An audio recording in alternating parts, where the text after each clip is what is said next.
औज़ुबिल्लाहिमिनश्शैतानिर्रजीम बिस्मिल्लाहिर्रहमानिर्रहीम।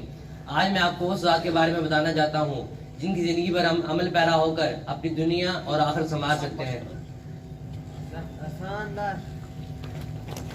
जिनकी ज़िंदगी पर हम अमल पैरा होकर अपनी दुनिया और आखिरत संभाल सकते हैं, वो बाबरकत ज़ात हज़रत इमाम ज़ैनुल आबिदीन की है। सैयदना ज़ैनुल आबिदीन रहमतुल्लाह अलैह हज़रत मोहम्मद सल्लल्लाहु अलैहि वसल्लम के ख़ानदान के अजीम फ़र्द और हज़रत इमाम हुसैन रज़ी अल्लाह तआला अन्हु के साहबजादे हैं। आपका नाम अली और लक़ब ज़ैनुल आबिदीन है। आप 38 हिजरी में मदीना मुनव्वरा में पैदा हुए। आपने 2 साल अपने दादा हज़रत अली रज़ी अल्लाह तआला अन्हु के पास और 10 साल अपने चचा हज़रत इमाम हसन रज़ी अल्लाह तआला अन्हु के पास गुजारे और 23 साल अपने वालिद हज़रत इमाम हुसैन रज़ी अल्लाह तआला अन्हु के पास गुजारे और बहुत से उलूम हासिल किए। आपको इबादत के अंदर बहुत शोहरत हासिल थी, इसी बिना पर आपको ज़ैनुल आबिदीन कहा जाता है।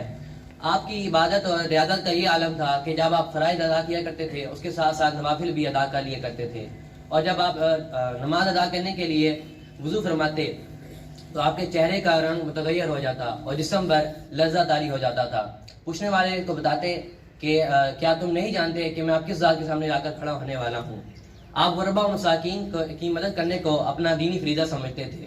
आप रात के अंधेरे के अंदर गुरबा मसाकीन की ज़रूरत को पूरा करते और फरमाया करते थे कि जो सदका रात के अंधेरे में दिया जाता है वो अल्लाह ताला के गज़ब को ठंडा करता है और साहिल तक पहुँचने से पहले ही अल्लाह ताला तक पहुँच जाता है।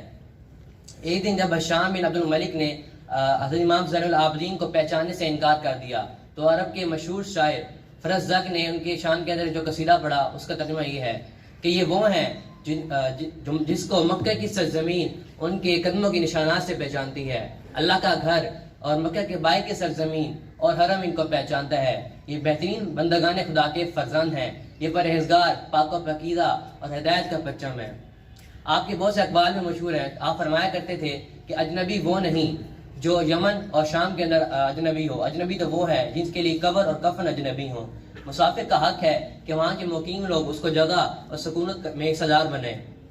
ये तुम्हारी जिम्मेदारी है कि अपनी औलाद की तरबियत करो। अब इसका अंजाम कि तुम अल्लाह ताला के सामने जवाब दे हो। तुम इसको अच्छी परवरिश करो, इनको अदाब सिखाओ और अल्लाह ताला की तरफ उनका रुजू करो। इसके बदले तुम्हें जज़ा या सलाम मिलेगी। आप 25 मुहर्रम 95 हिजरी को मदीना मुनव्वरा में 57 वर्ष की उम्र में आपने वफ़ात पाई। अल्लाह ताला हमें इनकी ज़िंदगी पर अमल पैरा होकर अपनी दुनिया और आखिरत संभालने की तौफीक अता फरमाए।